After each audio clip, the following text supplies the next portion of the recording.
Seema Sharma. I welcome you all to my YouTube channel, that is Law Impact Academy. So as you all know that I'm assistant professor of law and I'm running a series of Specific Relief Act.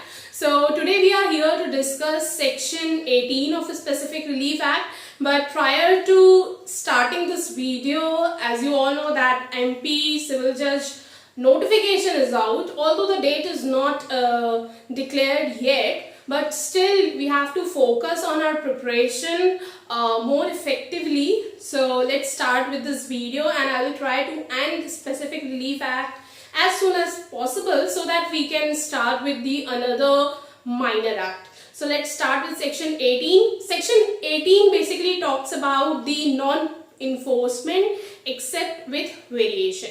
Now what does that mean? That means if you made a contract in writing with someone and later on you varied its terms or condition, but there is no editing in the prior contract or in the written contract, and if the plaintiff went to the court and he wants the enforcement of that particular written contract and the defendant is setting for some variation, he is saying that there was some variations in such kind of contract, the court will not allow the specific enforcement of that written contract except with variations. That means if plaintiff wants the enforcement of that written contract, he have to accept that variations also. So not always, but there are three conditions that are provided in section 18. In those three conditions, the plaintiff have to accept the contract with variation if he wants the enforcement of that particular written contract. So let's discuss this in detail with the help of BEAR. So let's start. Non-enforcement except with variation. So where the plaintiff seeks a specific performance of contract in writing to which the defendant set up a variation. So let's first understand this situation, that there is a two person, one is plaintiff and another one is defendant. Who wants the specific performance of a contract? A wants a specific performance of a contract that was in writing between them. Alright, he wants the specific enforcement of this contract, but B is saying or B is stating any variation. The plaintiff cannot obtain the performance sought except with the variation so set up in the following cases, namely. So if the variations that is raised by the B, if falls under these three situations, that is A, B and C, then the plaintiff have to accept the contract with variation. Alright, that means the contract plus the variations. So what are these cases? So just underline these three things. What are these? Whereby fraud, mistake of fact or misrepresentation. These three are essential for clause A. So where by fraud, mistake of fact or misrepresentation, the written contract of which the performance is sought is in its term or effect. Terms or effect, both are covered, different from what the parties agreed to or does not contain all the terms agreed to between the parties on the basis of which the defendant entered into the contract. For example, A made a contract with B, alright, for a house. Alright, so if the contract was in writing, alright, so A sues B to compel the specific performance of a contract, and this contract is in writing. Alright, so A went to the court and A sues B to compel specific performance of a contract in writing to buy a dwelling house. B proves that he assumes that the contract includes the adjoining yard also. There is a yard, So B says that he assumes that the contract included an adjoining yard also, and the contract was so framed as to leave it doubtful. The contract leave it doubtful whether the yard was so included or not.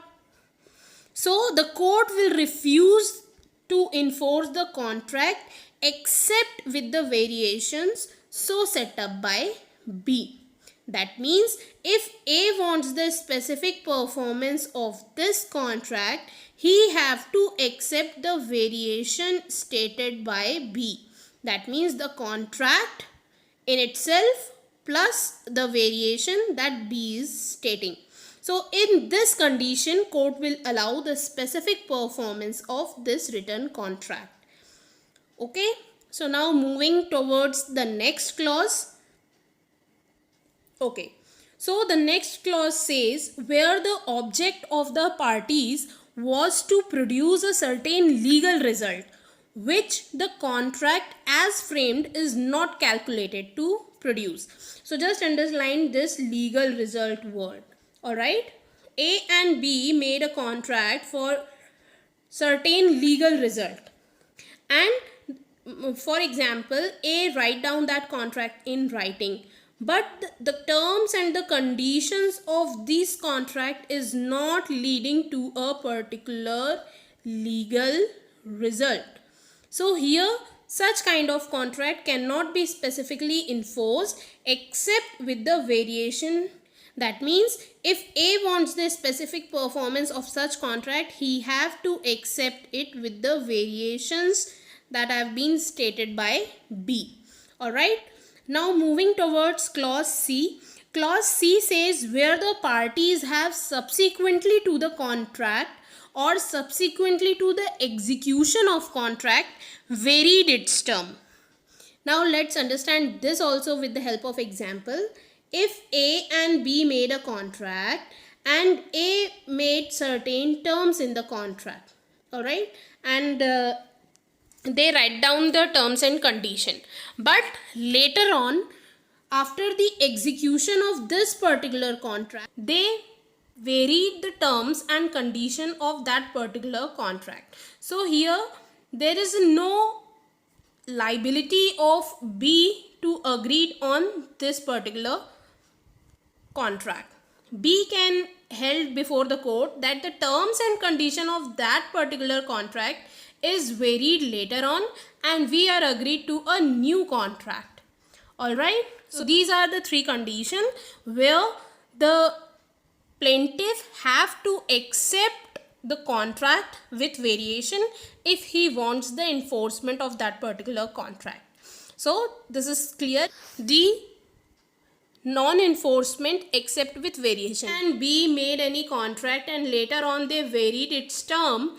It is not necessary that the variation must be in contract, alright, or in written contract.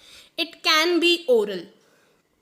Okay, so this is all about section 18.